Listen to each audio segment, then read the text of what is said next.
Bonjour, dans cette vidéo, on nous demande de déterminer le rayon R du grand cercle. On peut voir que le grand cercle est entouré de 12 cercles du rayon 1, tangeant extérieurement au cercle central et tangeant l'un à l'autre de façon séquentielle. On veut la valeur de R. Pour commencer, on va donner certaines notations.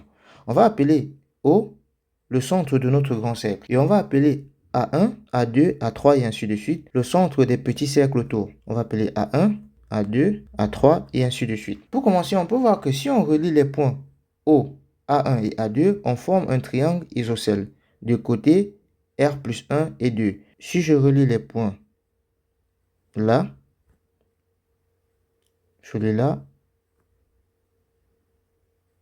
je forme un triangle isocèle de côté R plus 1. Donc, OA1 est égal à OA2 qui est égal à R plus 1. Parce que le rayon des petits cercles est égal à 1. De même, je peux voir que A1, A2 est égal à 2 fois le rayon des petits cercles, est égal à 2. Je peux également remarquer que l'angle A1OA2 est égal à 30 degrés. Pourquoi? Parce que le centre des petits cercles sont tous à la même distance du centre du grand cercle. Ce qui fait qu'ils forment un polygone régulier à 12 côtés. Et comme le tour complet du cercle c'est 360, en fait, l'angle là est égal à 360 divisé par 12, soit 30 degrés. On sait également que dans un triangle isocèle, la hauteur issue du sommet est perpendiculaire au côté opposé. Donc la hauteur issue de haut sera perpendiculaire au côté opposé à 1 à 2.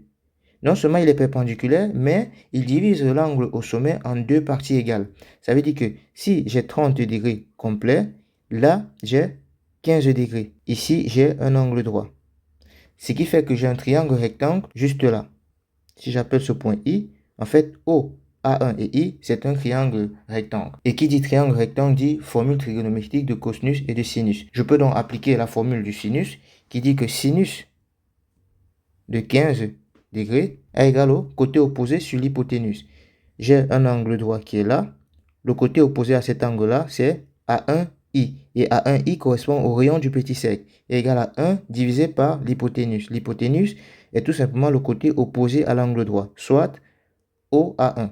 Donc R plus 1. Le sinus est égal à R plus 1. Mais c'est quoi sinus de 15 degrés? Si on se rappelle les formules trigonométriques de la somme, on sait que sinus de A moins B est égal à sinus de A cosinus de B moins sinus de B fois cosinus de A. Sinus de 15, je peux encore le voir comme étant sinus de 45 moins 30. J'obtiens sinus de 45 fois cosinus de 30 moins sinus de 30 fois cosinus de 45. C'est quoi sinus de 45? C'est racine de 2 sur 2. Multiplié par cosinus de 30 qui est égal à racine de 3 sur 2 moins sinus de 30 qui est égal à 1,5 fois cosinus de 45 racine de 2 sur 2. J'obtiens racine de 2 fois racine de 3, racine de 6 sur 4 moins racine de 2 sur 4.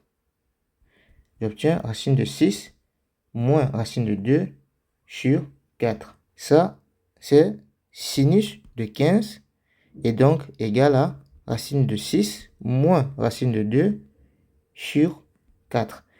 Et je sais donc que sinus de 15 est égal à 1 sur R plus 1. Sinus de 15 est égal à 1 sur R plus 1 qui est égal à racine de 6 moins racine de 2 sur 4.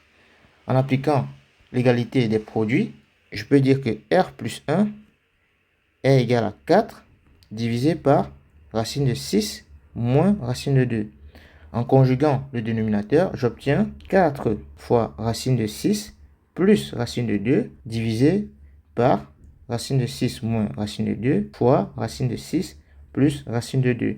On identifie là l'identité remarquable A moins B facteur de A plus B. J'obtiens 4 fois racine de 6 plus racine de 2 divisé par 6 moins 2.